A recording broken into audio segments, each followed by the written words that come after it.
I just hate losing, and that gives you an extra determination to work harder. Perfect partners don't exist.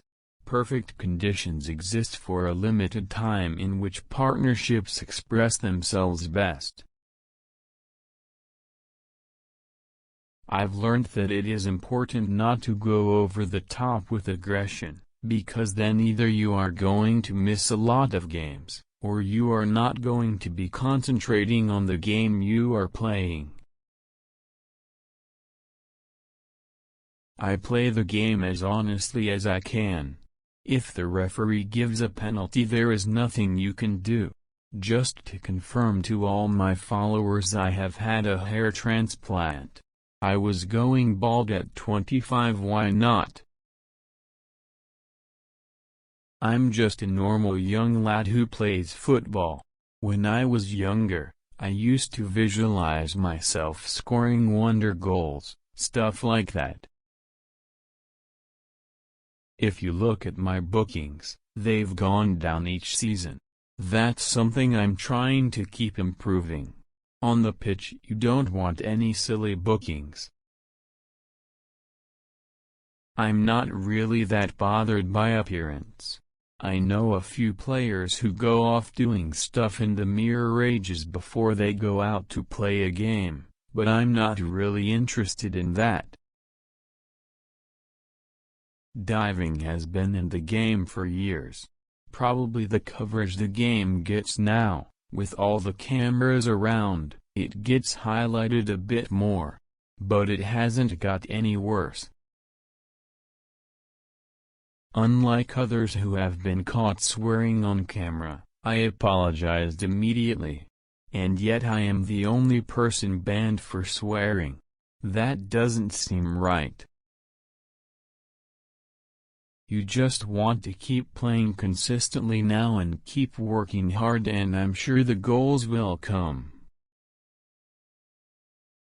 I train as hard as I can every time I train, and I do extra training every day, and I've done that since I was a young boy. When famous people come up to you, it's a bit weird, but it's an honor, really, when they recognize you and want to chat to you for a bit. Some players don't like training, and I've seen some players who aren't bothered if they play or not. But I want to play every game. Sometimes you have to rest in certain games, but I want to play in every game.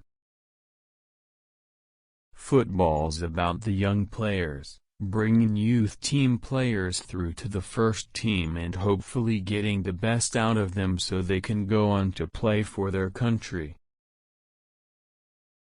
There are many ways to grow football-wise. You go slow or are pushed to go faster, otherwise you get left behind. For me, there would be trouble in stopping learning. When you are 16, there is no fear whatsoever. As you get older, you play in more important games, and that is when you start thinking about what will happen if you win or lose. It's strange, but I suppose I'm one of those senior players now, and I'll be helping the young players as much as I can. I've trained all my life. I've always been one who enjoys training, so it's not something that I think I can just stop doing. It might not be as regular, but I want to keep training. Football is made up of all kinds of conflict. In a dressing room, between players, between us and the manager, between us and loads of people who don't seem to matter. It's constant and harsh sometimes. The important thing is to be there, score when needed. It's better if the goals are beautiful, better still if they are important. You're trying to put yourself in that moment and trying to prepare yourself, to have a memory before the game. I don't know if you'd call it visualizing or dreaming, but I've always done it, my whole life. Growing up, watching the Premier League as far back as I can remember, feeling the trophy and having the medal around my neck was an unbelievable feeling. Part of my preparation is I go and ask the kid man what color we are wearing, if it's red top, white shorts, white socks or black socks. Then I lie in bed the night before the game and visualize myself scoring goals or doing well. I love football, so when I finish playing I would like to still be involved in it somehow, and a manager would be my first choice. Pulling on your country's shirt is the greatest honor a footballer can have. It's what I always dreamed of as a kid, and I get a buzz every time. I don't normally cook, but if I did it probably would be beans, sausage, bacon and eggs. I never really get to eat that, to be honest.